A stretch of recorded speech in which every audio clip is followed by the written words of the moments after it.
With the increasing popularity of the Galo Indio Gigante, many people have begun to take interest in this chicken breed. In fact, they turned the hobby of raising the Galo Indio Gigante into a highly profitable profession in the poultry industry. Now, let's explore how farmers raise thousands of Galo Indio Gigante. For Brazilian farmers, waking up with chickens is not a joke. They rise early every day to pursue their dreams of becoming a major entrepreneur in the poultry business. Their profit comes mainly from selling the chicks, with prices ranging from $20 to $40. In each harvest, if a farmer raises around 20 chickens, they can make between $400 and $800, depending on the selling price and the number of chicks. Along with these profits, poultry farming also comes with challenges. Instead of raising ordinary chickens, these farmers dedicate themselves to a more creative and unusual task. They take care of giant chickens that can grow over 1.2 meters in length. In Brazil, this breed is mainly raised in the northeastern and southern regions of the country, with significant concentrations in states like Bahia and Rio Grande do Sul. These areas have warm climates, ideal for the breed's ability to adapt to hot weather. Additionally, local farming practices often involve free-range farming, allowing chickens to forage naturally, which fit their natural dietary and space needs. Nicknamed the Giant Indian, they have long legs, featherless necks, and large feet. This breed stands over 1 meter tall and can weigh up to 5 kilograms. Height is measured from the tip of the middle toe to the tip of the beak. Their feathers come in various colors, and above all, it's their size that make them stand out in any environment. The Galo Indio Gigante is often used for crossbreeding to improve local free-range chicken breeds, increasing the weight and health of the offspring. This is an advantage for small farmers looking to improve the quality of their breeds. Additionally, they are highly valued in chicken competitions and exhibitions due to their impressive stature. This presents diversification opportunities for breeders. The Galo Indio Gigante can be sold for a much higher price at auction. It has been mentioned that a friend once sold a chicken for $154,000 at an auction.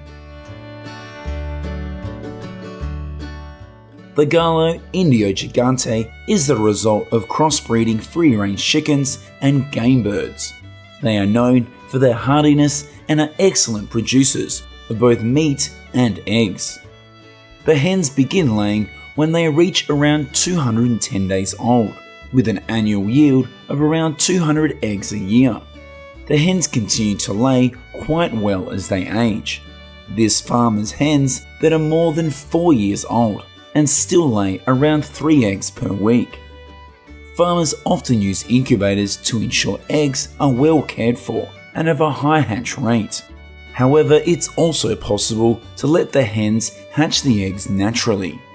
The eggs are incubated at a temperature of 99.5 degrees Fahrenheit and 55% humidity. Typically, the average hatch rate for eggs placed in incubators is around 80%. After the chicks hatch, you will see a variety of colors, with the most common being yellow or brown with a stripe down their back. Farmers carefully inspect the chicks' combs. Ideally, the combs should be flat to ensure the quality of the adult flock in the future. Farmers use heat lamps to keep the chicks warm in baskets during their first 12 days of life. Afterwards, they are moved to a small, enclosed coop to protect them from getting too cold due to direct wind. One of the main advantages of the Galo Indio Gigante is its hardiness, meaning they are less prone to illness and withstand harsh conditions better than commercial breeds. This makes them ideal for raising in rural and small-scale environments where conditions may be less controlled. Therefore, Galo Indio Gigante can be raised in any region of the country. However, farmers must still meet certain standard conditions for the chickens to be able to grow healthily. It's important that the coop remains clean, and if the space is limited, there must be at least enough room for the poultry to move around. This breed can become aggressive if faced with stressful situations. Hence, the space where the Galo Indio Gigante is raised should be spacious enough to avoid conflicts over territory or even fights that could result in injuries. Farmers typically build coops with an area of 5 square meters and standing 2 meters tall, facing east-west. This coop has 2 walls placed at right angles to protect the chickens from strong winds. They line the coop with clay tiles, and the floor should be covered with wood shavings to absorb waste. Farmers usually place some items in the coop, like wooden frames, to keep the chickens entertained. Tree branches can also be used for the chickens to rest on. Compared to industrial chickens, the Galo Indio Gigante does not require much infrastructure and can be raised in free-range and scattered systems. This helps to reduce costs for infrastructure and feed, as the chickens can forage for food from grass and agricultural byproducts. The Galo Indio Gigante is often highly valued in mixed farming systems because they tend to protect the flock better and can help guard hens and chicks from small predators. This trait makes them an excellent choice for natural free-range farming. Galo Indio Gigante can adapt to various climates and farming conditions. The durability of this breed also makes them less affected by stress and environmental changes, factors that can negatively impact other chicken breeds.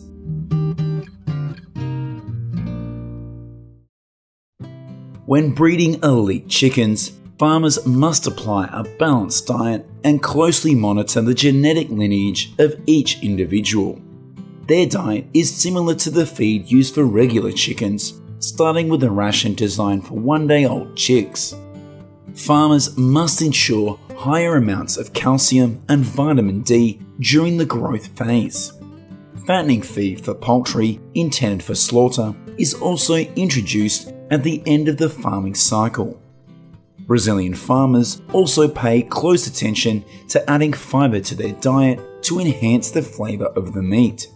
Fresh grass is usually finely ground to make it easier for the chickens to digest. Farmers choose corn bran, vitamin supplements, and mix them accordingly. After mixing, the feed is distributed into troughs for the chickens to eat.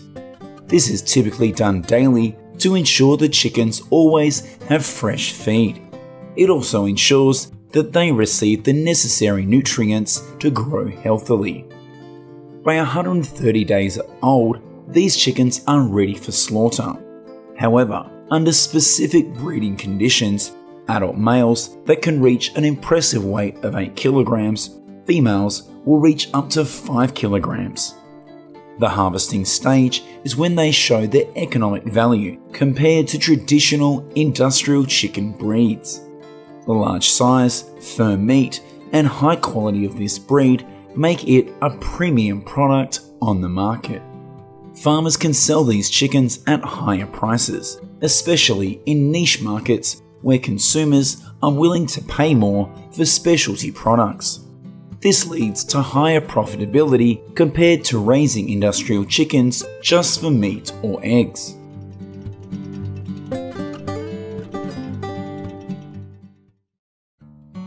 Do you know how the delicious fresh Muscovy duck eggs on your dining table are produced? From selecting breeds and caring for the ducks to harvesting the eggs, every step requires the dedication and expertise of the farmers. So let's explore how they raise millions of Muscovy ducks to provide an abundant source of eggs for the market. The Muscovy duck is a popular poultry breed that many farmers choose to raise in Vietnam. Most farmers opt for extensive free-range farming on a small scale to take advantage of surplus land or use agricultural byproducts. Although local Muscovy duck breeds have lower meat and egg productivity, they are easy to raise, highly resistant to disease, and adapt well to the local climate and soil conditions. However, imported Muscovy duck breeds yield much higher meat and egg production. Therefore, one of the most effective ways to quickly raise Muscovy ducks is to use imported breeds to increase farming efficiency. Farmers select Muscovy ducklings that hatch after 34 to 35 days of incubation. The young must be healthy, active, with dry feathers and bright eyes. Farmers avoid selecting Muscovy ducks with matted feathers that are too small in size or have unhealed navels, as their risk of mortality is very high. Male Muscovy ducks have a faster growth rate and larger market sizes compared to females. Therefore, when raising Muscovy ducks for meat, farmers select males to achieve higher economic efficiency. In newly hatched Muscovy duck flocks, males often have larger heads, longer bills, and bigger legs, and are less agile than the females. Additionally, to reduce mortality rates, they are regularly vaccinated against duck plague in order to treat and prevent E. coli infections. Farmers usually collect duck eggs at least once a day to ensure they are not dirty, cracked, or damaged. The eggs are manually gathered and brought to a processing area before incubation. The farmers select eggs of uniform size, with thick shells, no cracks, and no deformities. Eggs with abnormalities are not selected for incubation due to poor hatchability rates. They often use light to check on the internal quality of the eggs. This confirms the presence of embryos and ensures the eggs are free from defects. During the first 2 weeks of incubation, farmers must turn the eggs frequently, around 3 to 5 times a day. This ensures even development of the embryo and prevents it from sticking to the shell. Most farms invest in incubators and focus on the hatching process of Muscovy ducklings. Incubators provide a stable environment with controlled temperature and humidity. This ensures a higher hatching rate compared to manual methods. Additionally, incubators help minimize risks from environmental factors, resulting in higher quality ducklings. Thanks to incubators, farmers can optimize the breeding process, increase productivity, and improve efficiency in poultry farming. Farms specializing in Muscovy duck breeding are thriving.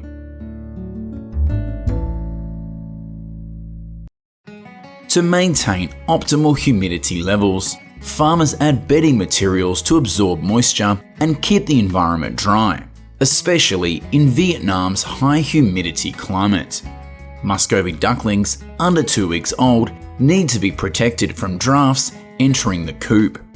In cold weather, incandescent bulbs are used to keep the poultry warm. Farmers use 75-watt bulbs for a brooder containing 60 to 70 Muscovy ducklings. The ducklings need 24 hours of lighting until they reach 1 week old. The lighting duration is gradually reduced as they grow. By the time the Muscovy ducklings reach 3 weeks old, only 16 hours of lighting is needed. Each age group of Muscovy ducks requires maintaining the appropriate temperature to ensure that they stay healthy. After 28 days of age, they can be raised under natural light and temperature conditions. The barn can be built solely for large-scale farming or simply constructed. Farmers can use available materials such as bamboo or wood to build coops. Muscovy duck houses must be cool in the summer, warm in the winter, and protected from drafts. The coop floor should be flat, with a slope of around 10 degrees to make cleaning easier and improve drainage. When the young reach 10 days of age, they are raised at a density of around 25 to 30 per square metre. After 30 days, farmers raise around 5 to 6 Muscovy ducks per square metre. Farmers feed Muscovy ducks with compound feed until they are 4 weeks of age, or use available household food to supplement the nutrition for the livestock. In cases where farmers use a fully confined raising method, they often feed them pellets or homemade feed fixtures. Farmers can allow the ducks to eat freely, but typically divide feeding into 2 times, usually during cooler parts of the day.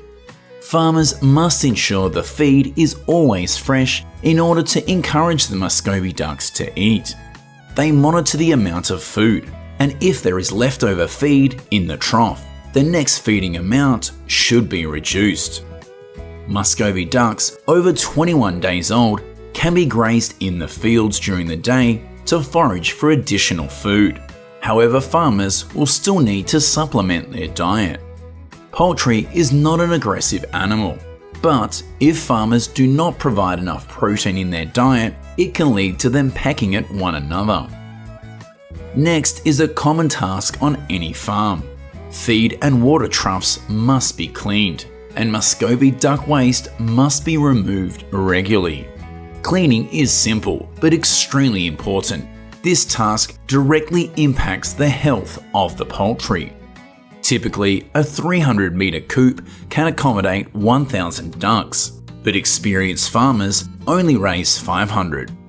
Lower density allows Muscovy ducks to have better resistance and grow faster.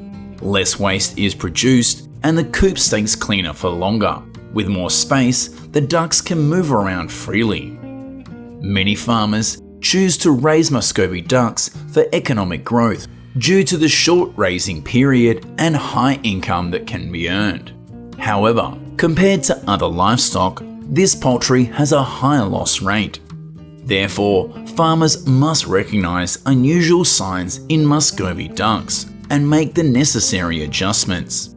If the flock gathers in one area, it is likely due to a draft. When the ducks' feathers are matted, it's because the coop is too humid and their care is not sufficient. Muscovy ducks over 70 days old are ready for sale. Each duck weighs around 3.5 kilograms. Not only do they need to meet a weight standard, but they also must have a uniform and healthy appearance. This breed of poultry is popular due to its sweet, lean meat that is rich in nutrients. Muscovy ducks raised through organic processes are in high demand. Their meat is primarily used in family meals. Farmers can harvest and sell eggs 3 to 4 times a year, depending on the size of the farm and care conditions. Each large farm can supply between 50,000 and 200,000 eggs annually.